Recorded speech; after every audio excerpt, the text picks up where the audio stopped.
আমরা মুসলিম উম্মাহ, এই যে চারিদিকে নির্যাতিত নিপীড়িত, এই উম্মার জন্য আমরা কাঁদতে চাই, উম্মার জন্য কিছু মানুষ বানাতে চাই। ইবনে তাইমিয়া রাহিমাহুল্লাহ এর মা ইবনে তাইমিয়াকে পাঠালেন দামেশকে। বললেন, বাবা, তোমাকে আমি দামেশকে পাঠাচ্ছি, তোমাকে আমি মুসলিম উম্মার জন্য তৈরি করতে চাই, উম্মার জন্য সম্পদ হিসেবে তৈরি করতে চাই, উম্মার জন্য তুমি কাজ করবে, তুমি যদি আল্লাহর কাছে। এরপরে তিনি সেখানে চলে গেছেন। এরপরে মা তাকে চিঠি পাঠালেন, বাবা, তোমার কাছে আমি এটা লিখলাম, রিসালা, চিঠি।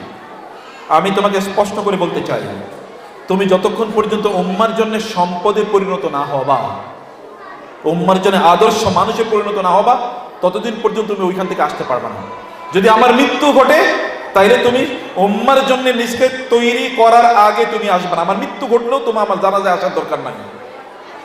তুমি যদি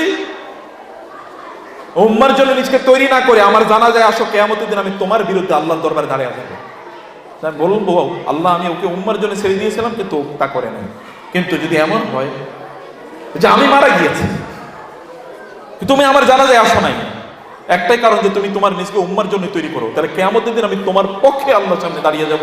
আমি বলবো, আল্লাহ, ও আমার জানাজায় আসে নাই, একটাই মাত্র কারণ তোমার উম্মার, তোমার রাসূলের উম্মার জন্য কাজ করেছে, আমি তার ব্যাপারে প্রচন্ড হ্যাপি, খুবই খুশি। আল্লাহ, আমি তার ব্যাপারে খুশি, তার ব্যাপারে আমার কোনো অবজেকশন নাই।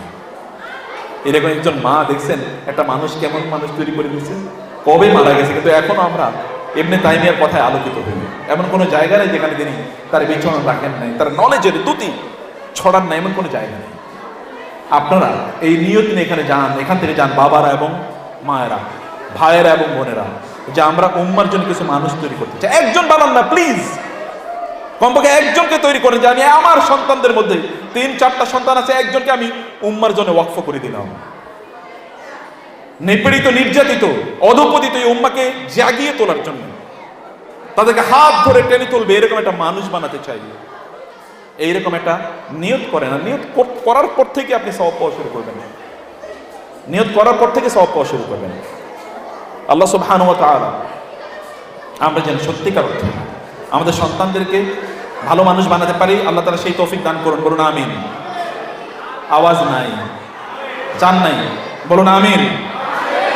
আল্লাহ আমাদের সন্তানদেরকে তুমি আল্লাহওয়ালা বানিয়ে দাও, ভালো মানুষ বানিয়ে দাও, এরা যেন উম্মার সম্পদ হয় এরকম মানুষে পরিণত করো আল্লাহ, তারা যেন আদর্শ মানুষের পরিণত এরকম করে দাও আল্লাহ। আল্লাহ তাদেরকে তুমি আমাদের জন্য অন্তরকে প্রশান্তকারী, চক্ষুকে শীতলকারী বানিয়ে দাও আল্লাহ। আল্লাহ এই দুনিয়াতে যেমনিভাবে পরিবারভুক্ত আছি, জান্নাতে এরকম পরিবারভুক্ত থাকতে চাই, এই তৌফিক দান করো আল্লাহ। আমাদের পরিবারকে আমরা প্রচন্ড ভালোবাসি আল্লাহ।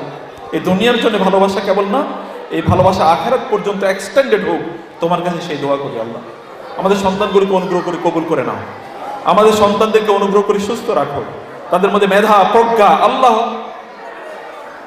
এর প্রতি ভালোবাসা, আল্লাহ দ্বীনের প্রতি ভালোবাসা, তাকওয়া, এগুলো তুমি তৈরি করে দাও আল্লাহ। আল্লাহুম্মা আমিন।